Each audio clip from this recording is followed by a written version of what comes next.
There are certain rules that one must abide by in order to successfully survive a horror movie.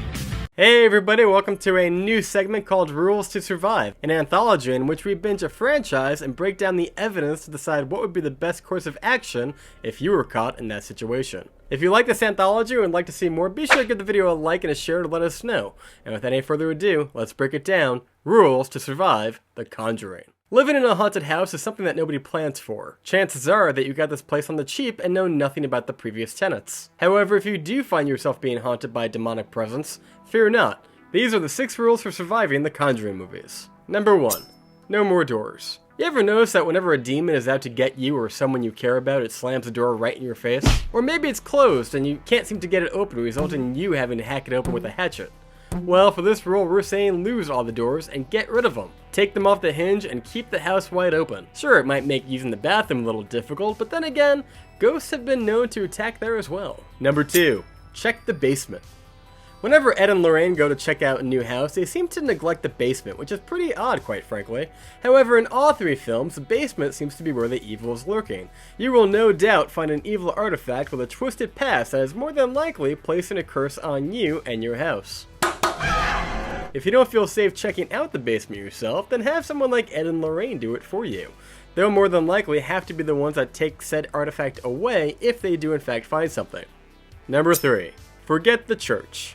Father Gordon, bless his soul, he means well. However, if the Conjuring franchise has taught me anything, is that the church will never believe in you in time in order to help. Waiting for the Catholic Church to approve of an exorcism can take weeks while you only seem to have days. The church has to authorize it first. It means we gotta investigate, gather evidence, and provide proof. And that's the hard part.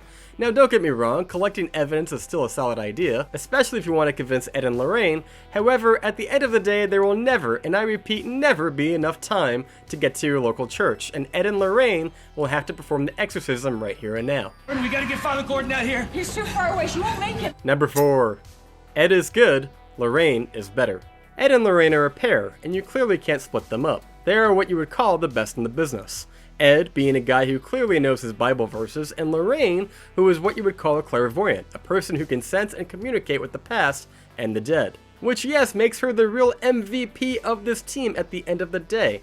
Sometimes the pair will try to do it solo, whether it being that they feel that Lorraine may lose too much of herself in the process, or if Lorraine has a premonition of Ed being killed. However, at the end of the day, the two are a package deal. They give each other strength and they need to defeat the demons together, so maybe remind them that it's always good to believe in one another and get on with it. With that said, if you could only utilize one of the two, the person that you might want to stand closer to when the shit hits the proverbial fan is the one that is in fact clairvoyant. But I can see things that your people can't. Number 5. Believe your kids. I will admit, the Conjuring franchise, especially in its 2 sequels, have been pretty good about this. However, we cannot stress enough the importance of believing the kid that tells you that a ghost pulled its blanket off in the middle of the night. As we know from the first film, the spirit likes to attack their victims in 3 stages. The first one essentially being trolling. That's the whispering, the footsteps, the feeling of another presence. However, if you could be smart enough to get with the program with this early on, it might make all the difference in saving precious time that you will need to survive. After all, approving exorcisms will take time.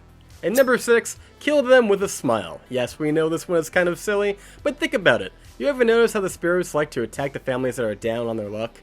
The family of 7 could barely pay their mortgage, while this single mom could barely afford biscuits for her youngest child. As stated, the spirits like to target families that are in a state of misery and down on their luck. Negative entities often feed off emotional distress. They like to kick you when you're down. It's just easier. And sure, we all sometimes find ourselves having a case of the Mondays. However, if you ever need a good reason to go out there and make yourself happy, it's a pretty damn good one. Well, that hardly seems fair. And that's our list. Did we miss any of the rules that could be on this list? Be sure to comment down below and let us know. And until next time, I've been John here on Birds Reviews. You've been Burned. Thank you so much for watching, and we will see you next time.